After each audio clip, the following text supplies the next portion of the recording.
Olá pessoal, espero que todos estejam bem. Estamos iniciando mais uma aula do nosso curso técnico em recursos humanos pela Assessoritec, ainda na modalidade EAD, em razão aí das medidas de proteção e combate, né, à proliferação do coronavírus. Então, é um momento da gente se proteger, da gente cuidar da nossa saúde, mas a gente também não pode se distanciar dos nossos projetos, né, do nosso desejo de crescimento profissional, enfim. E, nesse sentido, a gente mantém aí o nosso compromisso de continuar então lecionando aí na modalidade EAD, fazendo as adaptações necessárias para que a gente possa atender a todos vocês, né, dentro daquilo que se espera. Então peço a paciência e a colaboração de vocês para que juntos, né, a gente possa então enfrentar esses desafios nesse momento tão diferente que a gente está vivendo. Né? Então pessoal, dando continuidade ao que a gente já vinha estudando, hoje a gente entra na parte final de cálculos trabalhistas. A gente vai estar falando inicialmente, tá, das faltas. O que é falta justificada, o que é falta injustificada, quais as penalidades previstas, né? Então, e por que a gente precisa falar sobre isso? Porque todas essas peculiaridades, a questão das faltas injustificadas, elas terão reflexos em outras verbas, como, por exemplo, férias. Tá? Então, a gente precisa entender o que a lei diz a respeito de faltas justificadas ou injustificadas. Então, assim, para iniciar a nossa conversa, é importante a gente dizer o seguinte, que a lei possibilita que, a lei determina que quando o trabalhador faltar ao seu trabalho de forma injustificada, tá? De forma injustificada, poderá o empregador descontar-lhe do salário, tá? E é importante que se diga também, não é apenas a questão da falta, os atrasos também, tá? Então, quando o trabalhador tiver faltas ou atrasos injustificados, o empregador poderá descontar do seu salário o valor correspondente àquela falta ou àquele atraso. Inclusive, se o trabalhador não recuperar aquele período, né, faltoso, seja por atraso ou seja pela falta injustificada, se ele não recuperar esse período na mesma semana, ele poderá ter desconto no descanso semanal remunerado da semana seguinte. Então, isso tem que ser levado bem a sério. Existem regras bem claras a esse respeito e a gente vai começar a estudá-las a partir de agora. Então, para a gente entender a questão legal, aonde se encontram essas regras que tratam das faltas, das penalidades, a gente precisa ir lá na CLT, na nossa consolidação das leis trabalhistas, no artigo 473, tá? Que eu vou abrir aqui na tela para vocês. Vocês vão perceber que no nosso material ali, em alguns pontos, vai ter algumas diferençazinhas, e eu digo para vocês o seguinte, que eu tomo cuidado de, aqui durante as aulas, sempre que a gente tem que trabalhar um texto legal, né, algo, tá lá na lei e tal, eu procuro sempre trazer atualizado, em tempo real para vocês, porque se houver alguma mudança, é a oportunidade que a gente tem, inclusive, de atualizar o nosso material.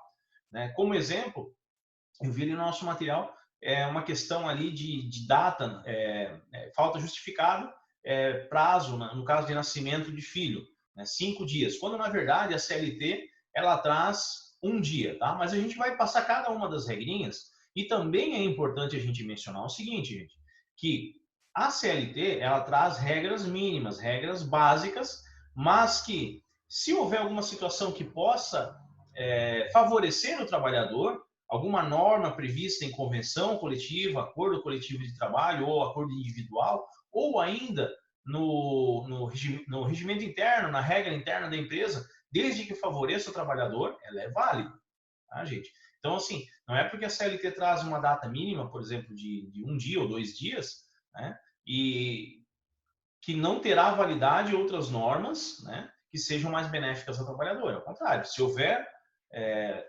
normas mais benéficas ao trabalhador, são essas que devem ser aplicadas, tá? Então, deixa eu abrir aqui para você já o artigo 473 da CLT. Deixa eu botar na página certinha aqui. Então, vamos lá. Ó. Esse rol ele é bem taxativo, tá, pessoal? O empregado poderá deixar de comparecer ao serviço sem prejuízo de seu salário quando? Deixa eu puxar aqui. Aqui, pessoal, se vocês forem observar aqui a setinha enquanto eu movimento aqui na tela, vocês vão encontrar quando há modificação da lei, né, ela é publicada dessa maneira, tá? Então vamos lá. Artigo 473, o empregado poderá deixar de comparecer ao serviço sem prejuízo do salário. Quando? 1. Até 2 dias consecutivos, em caso de falecimento do cônjuge, mas esse cônjuge aqui ele se estende também ao companheiro, tá? Que ele é equiparado. Então, até 2 dias consecutivos do falecimento de esposo ou companheiro, ascendente, ou seja, pai, avô, bisavô, trisavô, né? Ascendente, descendente, quem são os nossos descendentes diretos? Filhos, netos, bisnetos, trisanetos, né? Sobrinho não entra nessa, por exemplo. Irmão também está aqui nos 2 dias, tá? Ou pessoa que, declarada em sua carteira de trabalho e previdência social, viva sob sua dependência econômica. Aqui abre um rol interessante, tá? Quando fala em ou pessoa que declarada. Então, desde que haja essa declaração, desde que essa pessoa seja declarada perante né, a Secretaria, hoje, Superintendência Regional do Trabalho, né, antigo Ministério do Trabalho, desde que essa pessoa no ato da contratação ou durante o contrato, né, seja declarado como dependente do trabalhador, pode ser qualquer pessoa. Tá? Pode ser um enteado, pode ser, de repente, se você possui pai ou mãe que acabam tendo dependência econômica, né? Ou seja, não tem meios para sustentar, não tem o salário, não tem uma aposentadoria, não recebe nenhum auxílio assistencial e acabam sendo seu dependente econômico. Então, quando você insere eles ali, né, eles se tornam seus dependentes. Tá? Vamos voltar lá para os ditames, então, da nossa regra, o artigo 473 da CLT. Então, já estamos analisando ele aqui, né? Desde que essa situação anterior, desde que declarada na carteira de trabalho. Isso válido para aquela parte do qualquer pessoa. Então, até 2 dias, a gente grava, ó, até 2 dias, cônjuge, pai, né? Pai, avô, bisavô, trisavô, né? Descendentes, irmão, né? Descendente, filho, neto, bisneto e irmão. 2 dias, tá? Até 3 dias consecutivos em virtude de casamento. Aí já teve gente que questionou, professor, mas a empresa em que eu trabalho, quando a pessoa casa, eles dão folga lá de 5 dias, né? 5 dias para quem casa.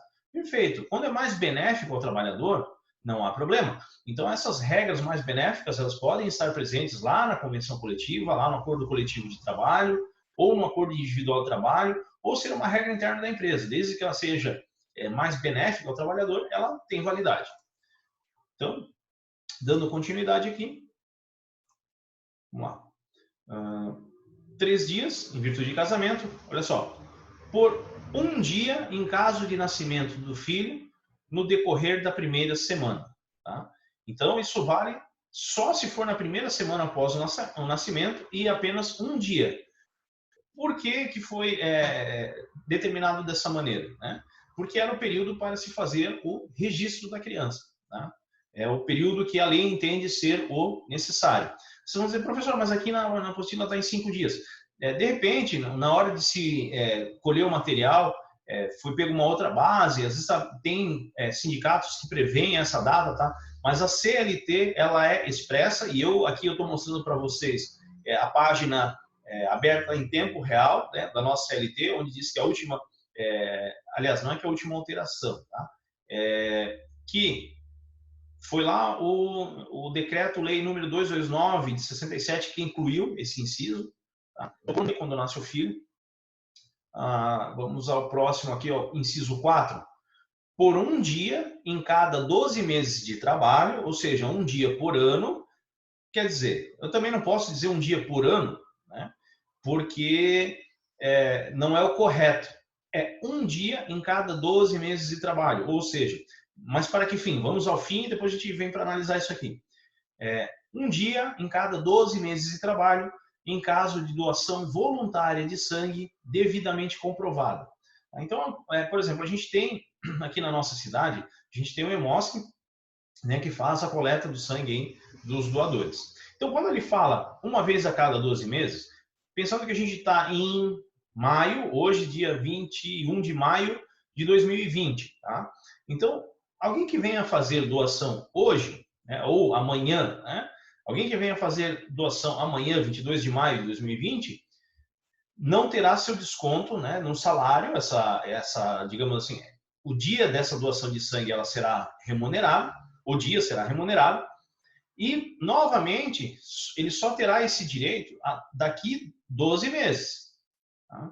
Não adianta, por exemplo, em janeiro de 2021, a pessoa ir doar sangue, ou em fevereiro de 2021, ir doar sangue, né, pensando que a empresa tem a obrigação de remunerar esse dia de doação. Não, é uma vez a cada 12 meses, isso pela CLT. Tá? Agora, eu repito, nada impede que, de repente, uma regra prevista lá numa convenção coletiva, num acordo individual, né, ou uma norma interna da empresa, traga uma situação mais benéfica ao trabalhador. Nada impede.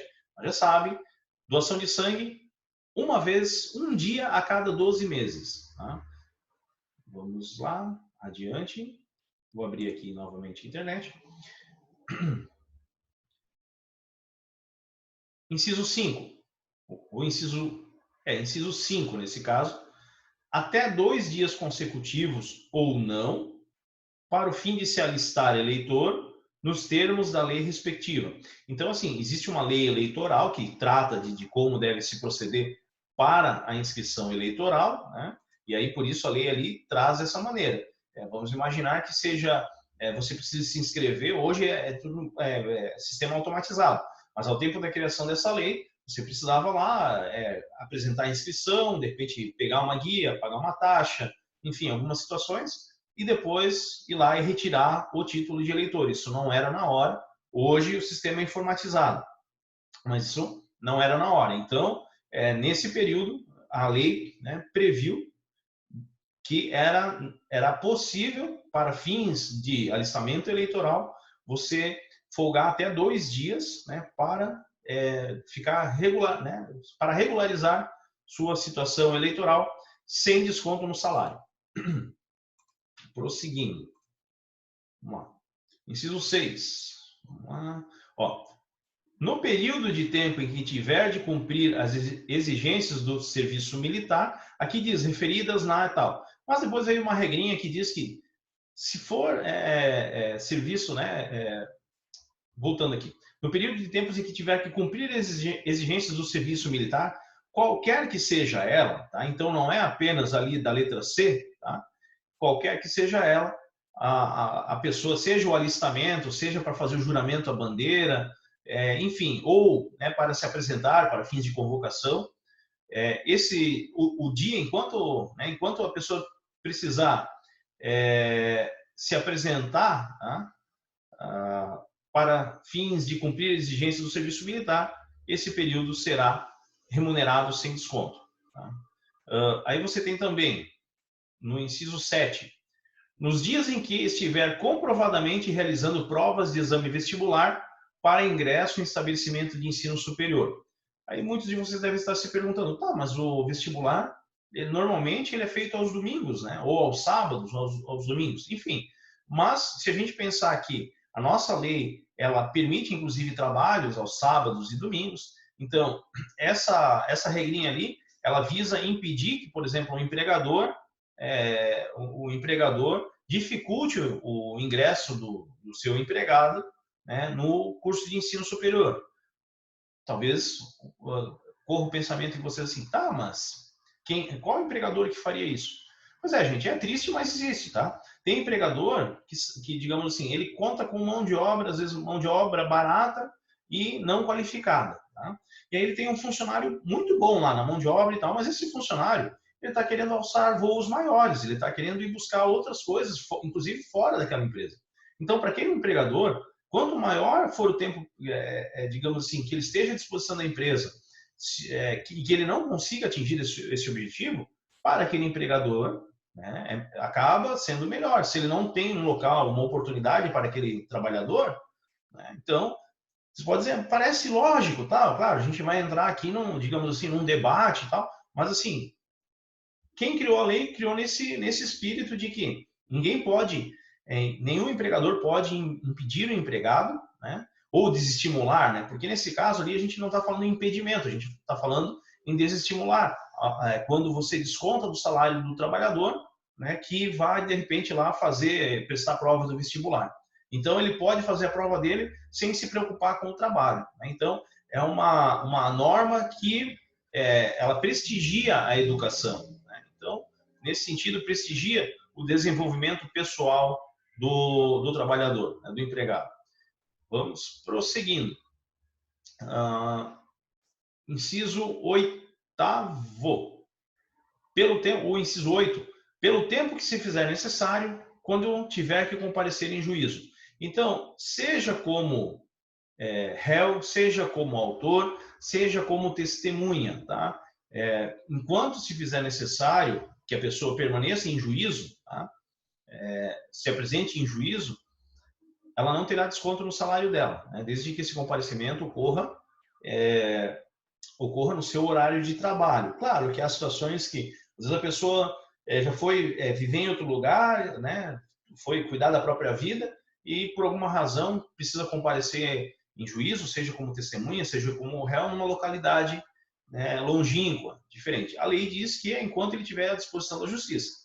Essa questão da logística, do traslado, é uma questão bem sensível, acho que vai variar do entendimento de cada empresa, né? Uma vez que o cara comprove que, né, foi comparecer em juízo. Deixa eu trazer uma situação para vocês, no testemunha, né, testemunha e também do júri. Eu estava falando testemunha, mas também tem a questão do júri popular, o jurado. Quando a pessoa é sorteada para o júri, né, um sorteio definitivo lá para que seja selecionada a banca de julgadores, né, a banca dos jurados, há julgamentos que não terminam no mesmo dia, né? Há julgamentos que vão terminar no dia seguinte ou, dependendo da situação, até depois. Então, enquanto esse jurado estiver à disposição da justiça, ele não terá desconto no seu salário, né? Então, essa regra nasceu para privilegiar os auxiliares da justiça, e não apenas os auxiliares da justiça, né? O próprio réu, né? O próprio autor, aí testemunha, jurados, enfim, né? Todo aquele que tiver a serviço da justiça. Vamos para o próximo aqui, inciso 9. Pelo tempo que se fizer necessário, quando na qualidade de representante de entidade sindical, estiver participando de reunião oficial de organismo internacional do qual o Brasil seja membro. Então, a gente tem lá a organização, tem Organização Mundial da Saúde, tem a organização, o Fórum Mundial do Trabalho, enfim, tem uma série de movimentos, tem, se eu não me engano, é a OMT, né, Organização Mundial do Trabalho, alguma coisa assim. Enfim, quando o empregado, na qualidade de representante sindical, ele participar desse tipo de evento, né, internacional, né, representando a sua categoria, né, ele não sofrerá também desconto no seu salário, né? Vamos para a próxima. Vou abrir aqui. Deixa eu me posicionar um pouco melhor aqui também. Veja que as outras leis, tem lei de 99, que, né, inseriu o inciso 9, uma lei de 97 inseriu o inciso 8º, né? Aqui no caso do 9, né, foi uma lei de 2006. E olha, o inciso 10º, né, que é bem interessante, é recente, agora é 2016. Então vamos lá. Até 2 dias para acompanhar consultas médicas e exames complementares durante o período de gravidez de sua esposa ou companheira, tá? Então, é aquele, né, o pai, né, o genitor, que quer acompanhar os exames, né, realizados pela gestante, pela futura mamãe.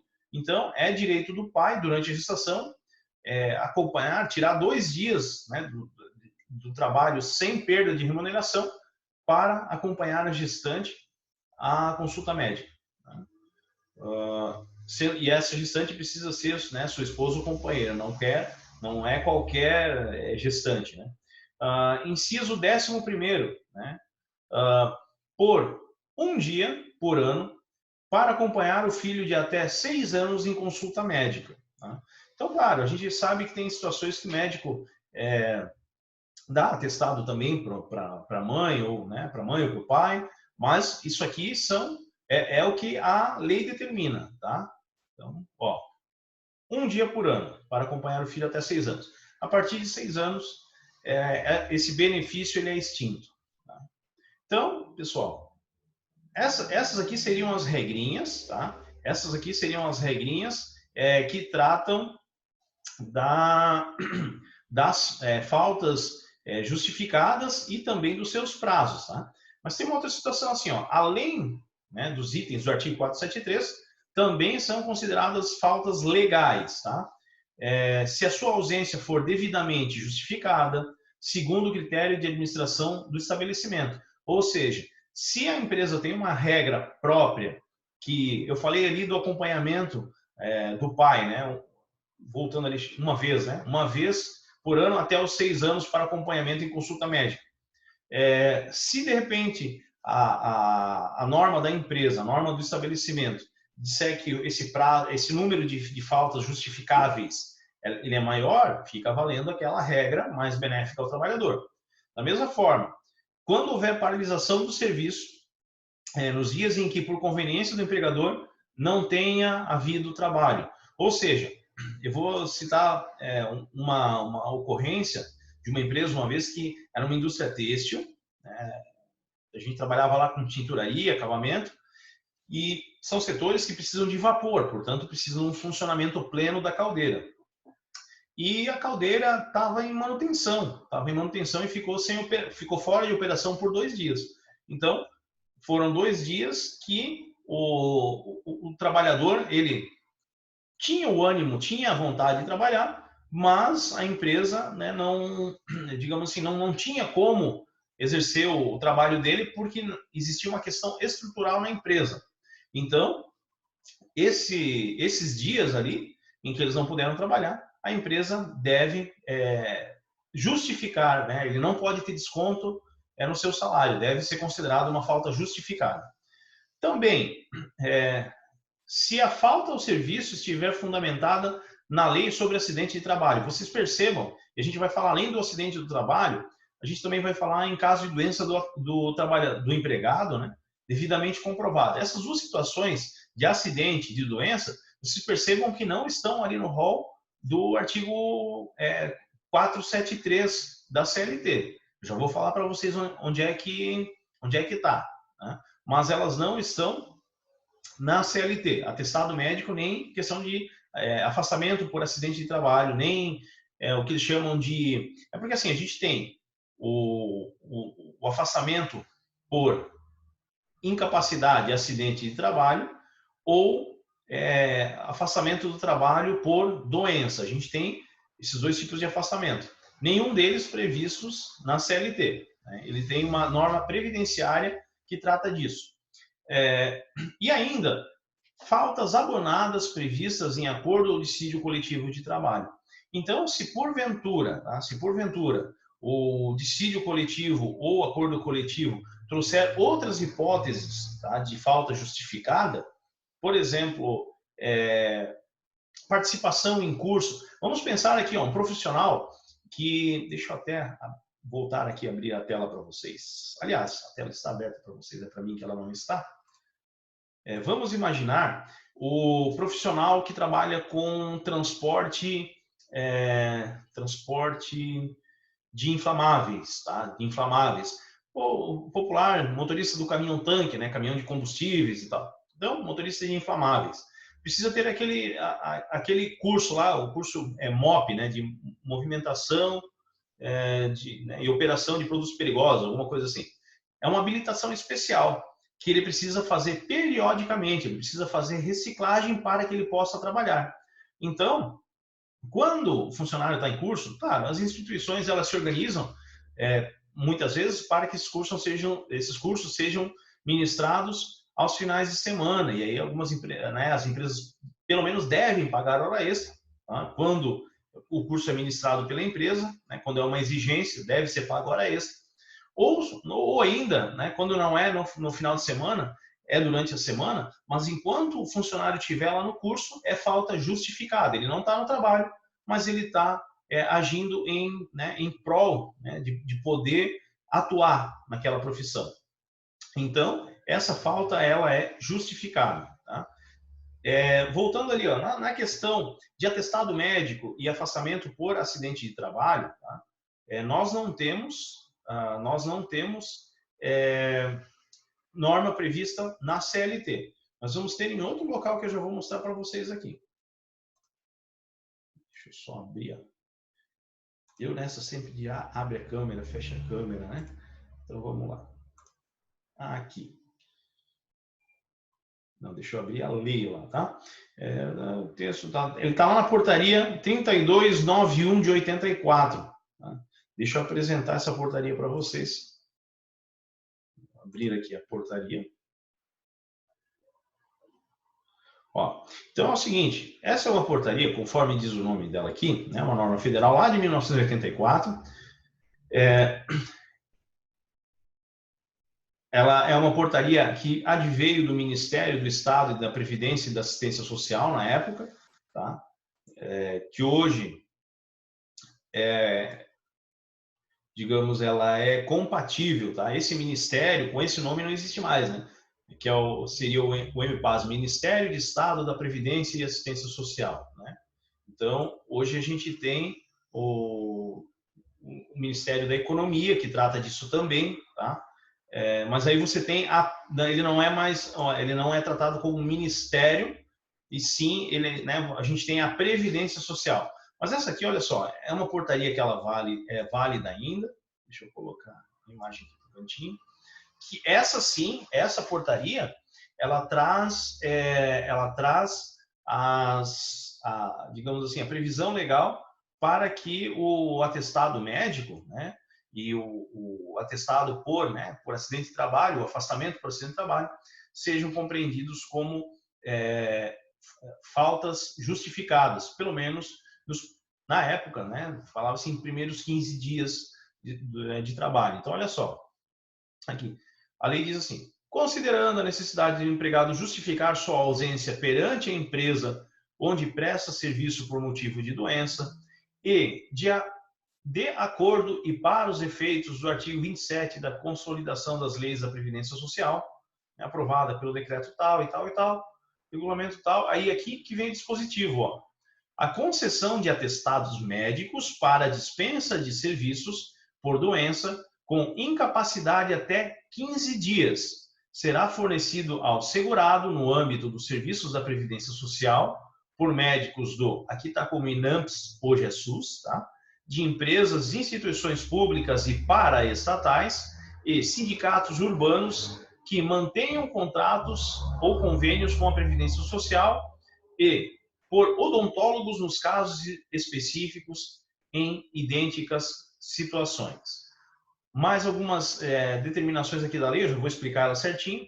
Ó, todos os atestados médicos, a contar desta data, para terem sua eficácia plena, deverão conter. Então, o tempo de dispensa concedida ao segurado, né, por extenso e numericamente, tá? Então não é à toa que eles põem lá o numeral e o por extenso, é uma regra para que tenha validade o atestado médico. Aí B, o diagnóstico codificado com o Código Internacional de Doenças, a CID, né? Então, acredito que vocês já tenham visto nos atestados médicos lá, CID número tal. É isso aqui, o Código Internacional de Doenças, né? E com a expressa concordância do paciente, de acordo com a resolução número tal de 1984. Ou seja, a norma diz que, e é interessante nesse ponto, que a norma diz que precisa apresentar a CID, mas tem que ter também a autorização do trabalhador, do empregado, para que a CID seja divulgada. Porque vamos imaginar, se ele é portador, por exemplo, de alguma patologia que, enfim, é o direito que ele tem de que não seja amplamente divulgada a sua condição de saúde, né? Então, precisa constar ali a autorização do trabalhador, do empregado, para a divulgação da sua CID. Também, vamos lá, B, codificado, já foi. Assinatura do médico ou odontólogo sobre o carimbo do qual conste, né, nome completo. Não, isso aqui eu já passei, gente. Não, é isso mesmo. A concessão. Tempo. Aqui. Desculpa, gente, só vamos lá, rapidinho. Considerando tal. Ó. Beleza. Todos os atestados médicos a contar dessa data terão ok. o tempo, né? O tempo por extenso e numericamente. Diagnóstico codificado, já falei. Que aqui me confundiu porque traz aqui a redação anterior que não trazia essa questão da concordância do paciente. Tá? Vamos para o C. Assinatura do médico ou odontólogo sobre carimbo, do qual conste nome completo e registro do respectivo conselho profissional. Então, ele precisa ter lá número da matrícula no conselho profissional, carimbo e uma assinatura sobre esse carimbo. Né? Ponto 3 dessa norma. O início da dispensa deverá coincidir obrigatoriamente com os registros médicos relativos à doença ou concorrência que determinou a incapacidade. Aliás, ou ocorrência que determinou a incapacidade. Ou seja, aqui entra aquela questão, tá, de a pessoa passou mal num dia e no dia seguinte foi ao médico. Tá? O médico vai dar, se entender que a pessoa estava incapacitada para o trabalho, ele vai atestar que a pessoa estava incapacitada a partir do dia que compareceu ao consultório médico. Então não adianta a pessoa passar 3 dias em casa tomando chazinho e deitada na cama para depois ir no médico e querer atestado para esses 3 dias. Não é válido. Pode acontecer da empresa abonar? Pode. É liberalidade da empresa. Tá?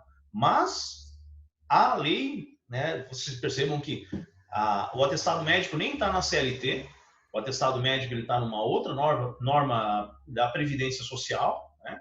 E o atestado, então, ele tem que coincidir com a data do atendimento, conforme mencionado há pouco. Deixa eu ver se eu estou no lugar certo aqui. Sim. Abrindo a lei aqui novamente. Número 4.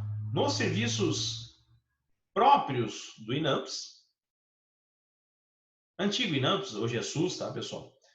Nos serviços próprios do INAMPS, será utilizado o modelo padronizado para emissão de respectivos atestados médicos. Então, vocês podem perceber que quando a pessoa vai numa consulta num posto de saúde, quando a pessoa vai numa consulta num hospital, esses atestados da rede pública, né, esses documentos, eles têm uma identificação entre eles, eles são parecidos, né? Por quê? Porque há um padrão na hora de se produzir esse tipo de documento. Aí vamos lá, 4.1, as entidades conveniadas e ou contratadas poderão utilizar impresso próprio, né, timbrado do qual conste a razão social, aqui o CGC ou CNPJ, tipo de vínculo mantido com o SUS, né? O afastamento por incapacidade, além do 15º dia, é de competência aqui no caso está como INPS, hoje INSS SUS, né? Através de sua linha própria. Para fins do disposto do artigo 79 do Regulamento dos Benefícios da Previdência Social, sempre que a empresa dispuser de serviços médicos, conveniados ou não, assumirá a justificativa de falta por doença nos primeiros 15 dias. Essa situação deverá ser comunicada, no caso ao INSS, para fins administrativos. Então, é o dever da empresa informar o afastamento do funcionário, né? E aí a data de publicação da portaria. Então, pessoal, assim, aqui a gente tem algumas regrinhas que trazem aí sobre o funcionamento, tá? Sobre o funcionamento tanto da questão da falta justificada quanto da injustificada, da questão do recebimento dos atestados médicos, seja por doença ou seja por acidente de trabalho, né? Então, para resumir essa questão da portaria, olha só, a doença deverá ser comprovada mediante atestado fornecido por médico da instituição de previdência social a que estiver filiado o empregado, e na falta desse, será comprovada por médico do serviço social do comércio ou da indústria, por médico da empresa ou por ela designado, né? Por médico a serviço da repartição federal, estadual ou municipal, incumbida de assuntos de higiene ou de saúde pública. Se não existir nenhuma dessas possibilidades na localidade, né, onde o empregado trabalha, o atestado poderá ser de um médico da sua escolha. Tá? E nas empresas em que vigorar o regime de trabalho reduzido, a frequência exigida compreenderá ao número de dias em que o empregado tiver de trabalhar. Então, reduzir a jornada, a regra vai ser proporcional àquela jornada reduzida, né? Então, e O início da dispensa deverá coincidir obrigatoriamente com os registros que determinaram a incapacidade, ou seja, a validade do atestado é a partir do momento, né, a partir da data em que o médico atesta que aquela pessoa está incapacitada. Não pode ser retroativa e nem futura, né? O cara atesta um dia antes, que a partir de amanhã o cara não terá, né, o paciente não terá mais condições de realizar as suas atividades. Não tem como, né? Tem que ser na data, na mesma data. Ainda, tá? Ainda falando dessa questão da portaria, tá? As entidades conveniadas ou contratadas poderão utilizar impresso próprio ou timbrado, ou seja, se não for, tá? Se não for, de repente, instituição de saúde pertencente aos quadros do SUS, mas conveniada, ou seja, não é um posto de saúde, não é o hospital, não é uma UPA, mas é um outro consultório também, consultório particular, se for o caso, ou uma instituição conveniada. Então, ele deverá respeitar lá também os ditames ali, papel timbrado, com identificação e tal. Então, assim, são regras que devem ser seguidas. O importante é vocês saberem aí as regras principais a respeito da falta justificada, né? Do que é a falta injustificada. Saber que, se a falta for injustificada, poderá ter desconto do período faltante, ou seja, aplica-se ao atraso e aplica-se à falta. E se aquele horário de trabalho não for recuperado durante a semana onde aconteceu a falta, poderá ter o desconto do descanso semanal remunerado na semana seguinte. Então, são regras que o técnico em recursos humanos precisa ter em mente, porque na hora de fechar a folha de pagamento, ele pode ter que aplicar esse tipo de desconto, né? E também, quando a gente fala aí das convenções coletivas, dos dissídios coletivos, dos acordos coletivos e das regras das empresas, a gente também tem que ter essa sensibilidade, esse cuidado, porque em algumas situações vai trazer ali uma regra onde aquela falta inicialmente injustificada pode tornar-se justificada por conta dessas situações específicas, tá? Desses acordos, desses dissídios e tal. Beleza, pessoal? Então, nessa primeira parte da aula de hoje, a gente falou sobre faltas justificadas, injustificadas, penalidades, rol, né? Rol das situações em que as faltas serão consideradas justificadas, e na sequência a gente vai falar sobre férias. Agora, então, falando sobre férias.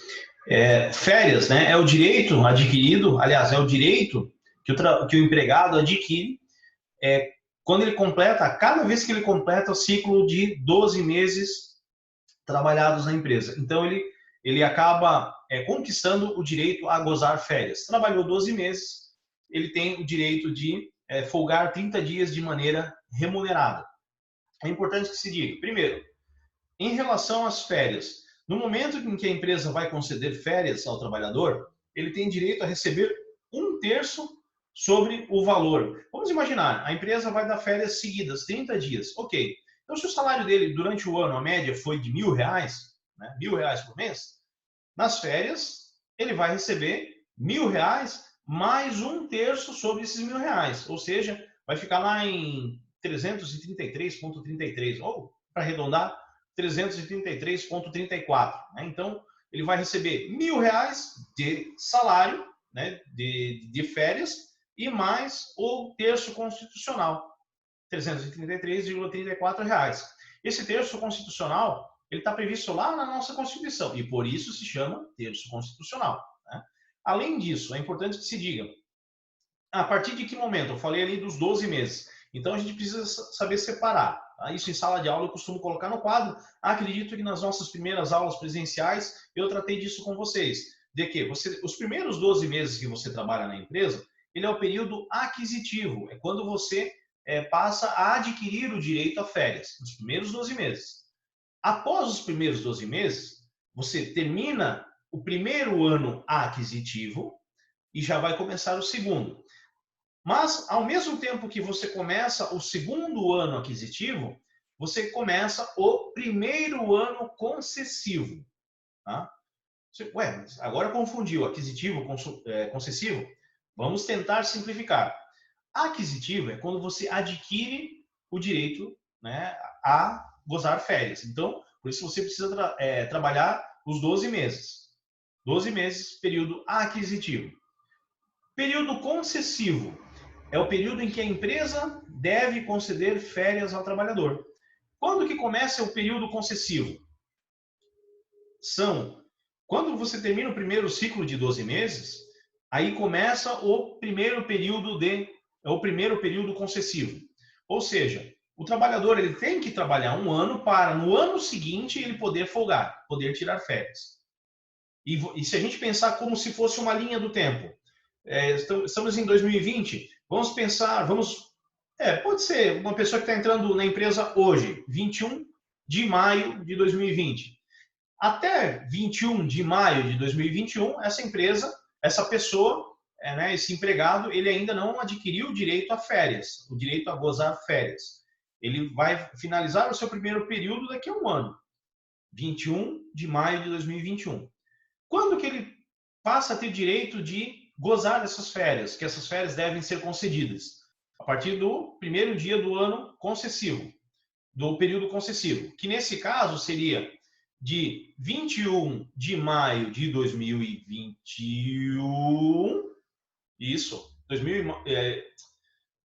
21 de maio de 2021 a 21 de maio de 2022, certo? Referente às primeiras férias. Mas percebam que, nesse período, o trabalhador, o empregado, ele continua trabalhando. Então, ele sempre vai ter uma defasagem, uma diferença, no sentido de, primeiro tem que trabalhar um ano para daí conquistar o direito a folgar. Então, ele sempre, por exemplo, se ele tem um ano de período aquisitivo, ele tem 0 de período concessivo.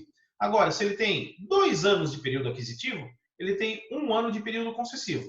Se ele tiver 3 anos de período aquisitivo, ele terá 2 anos de período concessivo, e assim por diante, né? Então, a contagem começa primeiro com 1 ano de diferença em relação ao período aquisitivo, para depois ter o período concessivo.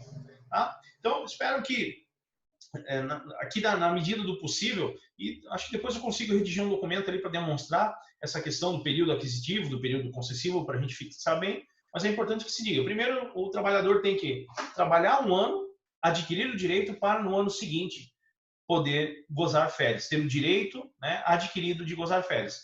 Ah, mas e a empresa que ela antecipa, né, que tira férias antes, ou tem lá o esquema de férias coletivas?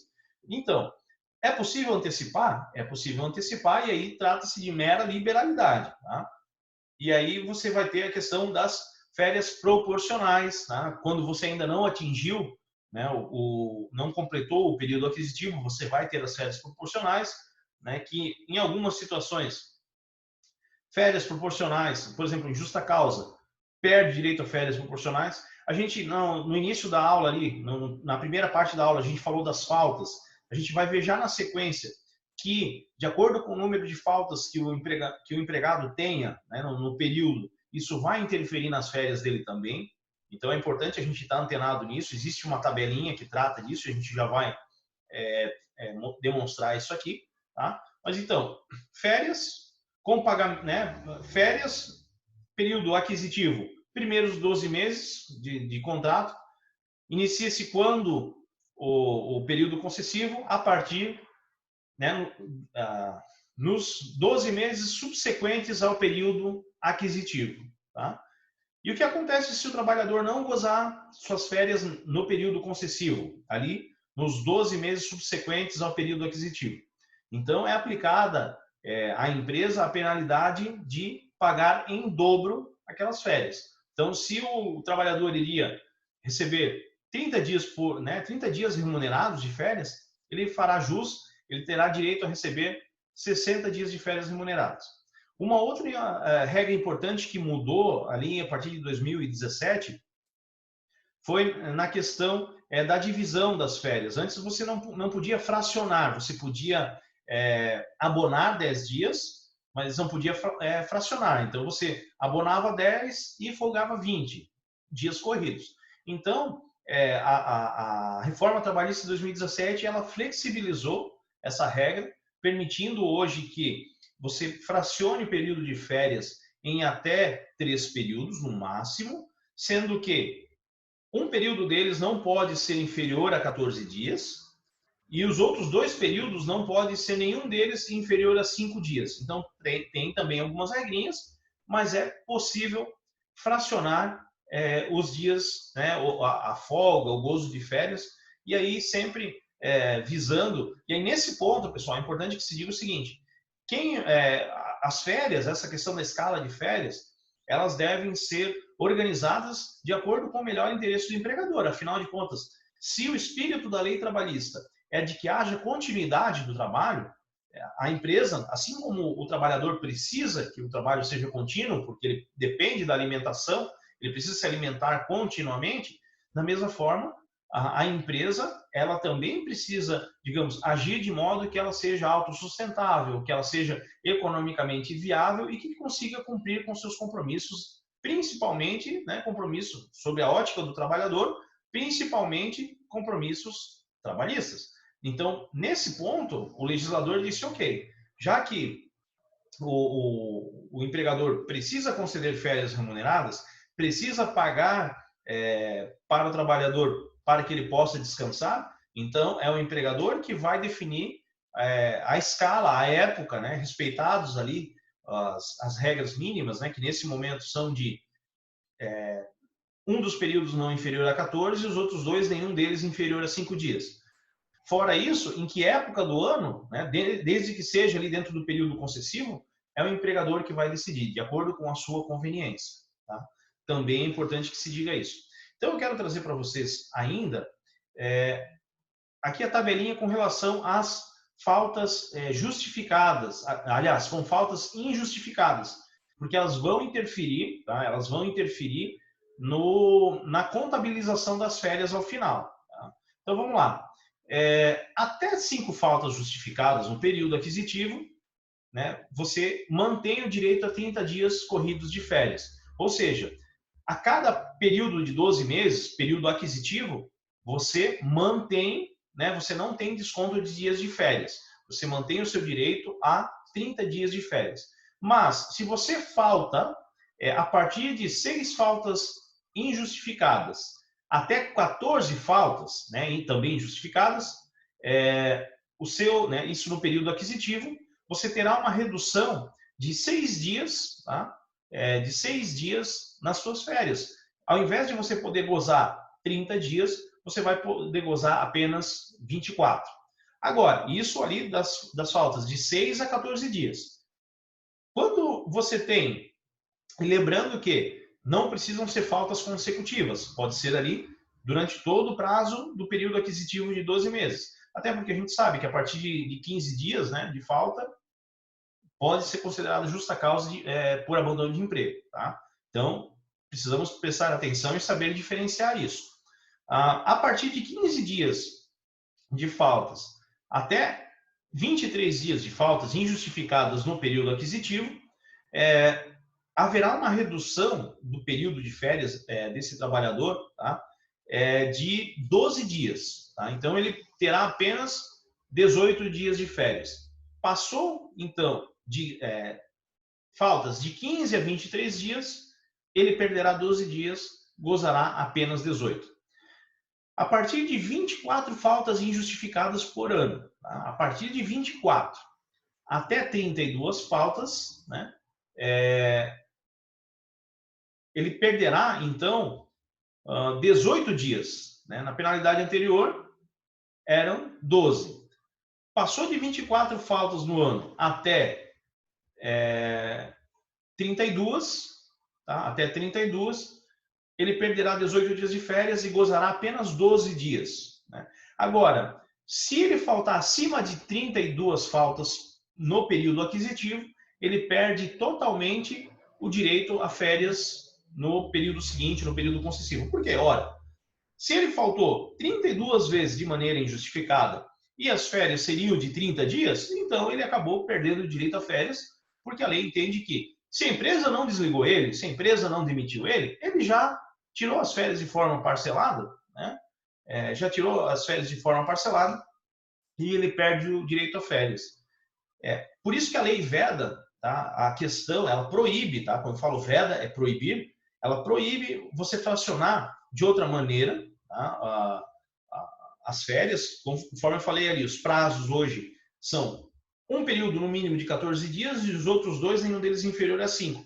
Porque senão o empregador ele poderia dizer para o trabalhador, não, você vai folgando aí por mês, a gente viu ali o exemplo acima de 32 faltas, não, você vai folgando tantos dias no mês, tantos outros dias no outro, e ele vai anotando como falta injustificada. Aí, ao final, o trabalhador ele perde o direito a férias, perde o direito sobre aquele terço constitucional, então existe uma proibição legal nesse sentido. Não pode fracionar de maneira inferior, né, ao que a lei determina. É considerado ilegal. Deixa eu ver o que mais eu quero falar sobre férias. Tá, eu preciso falar também sobre férias coletivas, porque a gente falou aqui de períodos, período, digamos, fechado, de ciclo de 12 meses, da onde se inicia, tá? Da onde se inicia e da onde, digamos, finaliza o período aquisitivo e aonde se inicia o primeiro, segundo, terceiro período concessivo e assim por diante, né? Período aquisitivo, período concessivo, acredito que vocês já fixaram legal. Assim como a questão dos períodos mínimos. 14, não inferior a 14, e os outros dois períodos, não inferior a 14, e os outros dois períodos não inferior a 5 dias. Valores, 30 dias de férias, é a mesma remuneração que o trabalhador receberia por um mês de trabalho, acrescido de 1/3 constitucional. Com relação às férias coletivas, aí tem algumas coisinhas que a gente precisa observar com muita atenção. A empresa pode conceder férias coletivas aos trabalhadores em até 2 oportunidades por ano. Tá? Então vamos imaginar, pode ser no final do ano e pode ser no meio do ano? Pode. Né? A gente tem lá uma regrinha lá na lei de aprendizagem, na lei de estágio, que fala sobre férias coincidentes com as férias escolares, por exemplo. Tá? Então, pode ser em até 2 períodos. Mas aí como é que funciona? Férias coletivas. Todos a regra, tá? Mas nesse sentido, as convenções coletivas de trabalho, novamente os acordos e tal, eles podem versar diferente, mas a princípio, férias coletivas, todos os funcionários terão que receber o mesmo número de dias de férias. Mas a gente sabe que tem empresas que, respeitando os seus acordos coletivos, né, os seus dissídios, eles podem determinar o retorno de parte dos funcionários antes e parte dos funcionários depois. Não há ilegalidade desde que isso esteja previsto na Convenção Coletiva de Trabalho ou no dissídio. E aí você tem outras 2 situações. Se você tem funcionários que já adquiriram direito a férias, já cumpriram, então, o período aquisitivo, né, completo, já estão no período concessivo, esses terão suas férias descontadas, então, ali nas férias coletivas. Aí você tem outras 2 figuras, que são aqueles funcionários que ainda não completaram o período aquisitivo, tá? Ainda não têm direito a férias. Aí como é que funciona? Eles também, tá? Eles também vão gozar férias, vão folgar, mas será considerado licença remunerada. Tá? Se é licença remunerada, não cabe 1/3 sobre férias, porque não foi adquirido ainda o direito, tá, sobre férias. Não foi adquirido o direito de férias. Então, licença remunerada é só o valor do salário. Né? Essa é uma questão. E a outra questão é daquele funcionário, que eu comentei com vocês, que ele perdeu o direito a férias. Ele não tem mais direito a férias. Da mesma forma, para ele, será considerada a licença remunerada, tá? Licença remunerada, mas com a diferença que antes, se a contagem era diferente, por exemplo, mas ele foi contratado no meio do ano, né? Faz uns 4 anos, por exemplo, e a data da contratação foi lá no meio do ano. Nesse período ele perdeu o direito a férias e tal, e agora ele não tem direito a férias adquiridos para gozar. Então, será concedido licença remunerada, tá? E renova-se o período aquisitivo a partir da data do retorno das férias. Tá? Então, não conta mais lá daquela metade, né? Ele vai contar dali, zerado ali por diante. Tá? Então, são algumas regrinhas específicas. Né? Por exemplo, assim, a lei trata disso, mas na prática, né, a gente, pelo menos na nossa região aqui, a gente sabe. Se o funcionário tiver 30 faltas no período de 12 meses, tem muita empresa que vai analisar se precisa desse funcionário. Claro, cada caso é um caso. Né? Cada caso é um caso. Mas, né, na prática, a gente sabe como é que funciona na questão Porque o emprego ele tem que ser pensado da mesma forma que o trabalhador, né, o empregado, precisa do trabalho, precisa da remuneração para garantir o seu sustento. A empresa conta, né, a empresa ela se lança no mercado, ela paga os encargos trabalhistas, né, ela corre os riscos para produzir riquezas e remunerar esse trabalhador. Então, ela conta com o trabalhador. Então, a partir do momento em que ele começa a ter faltas injustificadas, a empresa já começa a pensar em não contar mais com ele definitivamente. Afinal de contas, se ele falta muito, a empresa já não conta com ele na prática, né? E aí começa a rever os seus conceitos aí relacionados àquele contrato de trabalho. Beleza, pessoal? Então, nesse segundo momento da aula, a gente falou aí sobre férias, sobre as regrinhas, período aquisitivo, período concessivo, períodos de gozo de férias, terço constitucional, né? Além de férias proporcionais e como é que fica a questão da contagem dos prazos aí para quem eventualmente perdeu o direito a férias. A gente falou também da tabelinha ali que a CLT traz a respeito da perda do direito a férias, né? De acordo com o número de faltas, número X de perda de direito de férias. Então, isso na hora de fechar a folha de pagamento, enfim, fechar, digamos assim, o exercício anual, né, quando as empresas ou vão conceder as férias regulares do trabalhador ou as férias coletivas, né, o técnico em recursos humanos é a pessoa que vai ajudar a alimentar os sistemas, a fazer os registros, né, para que as férias sejam concedidas aos empregados de maneira adequada, até porque, lembrando sempre, a lei ela traz penalidades para quando a empresa não paga certinho direito a férias. Uma delas que eu cito para vocês, né, eu vou repetir aqui, que se as férias não forem pagas no respectivo período concessivo, o empregador, ou caberá ao trabalhador, vamos tratar assim porque é assim que a lei trata, caberá ao empregado receber a indenização dessas férias em dobro. Tá? Então, empresário nenhum, patrão nenhum fica contente em ter que pagar férias em dobro. Salvo algumas exceções, muitas vezes empresas pequenas, que não são tão bem estruturadas, né? Que o dono da empresa, o empregador, muitas vezes ele até está ciente, mas a mão de obra daquele funcionário torna-se tão importante que ele prefere remunerar. Então, isso quando, porque a gente sempre precisa pensar o seguinte, essa remuneração não é automática, muitas vezes. Eu, particularmente, desconheço remuneração automática nesses casos. Normalmente, a empresa espera que o trabalhador vá à justiça, né, buscar seus direitos. Porque se ele não fizer isso, é economia para a empresa. Infelizmente, gente.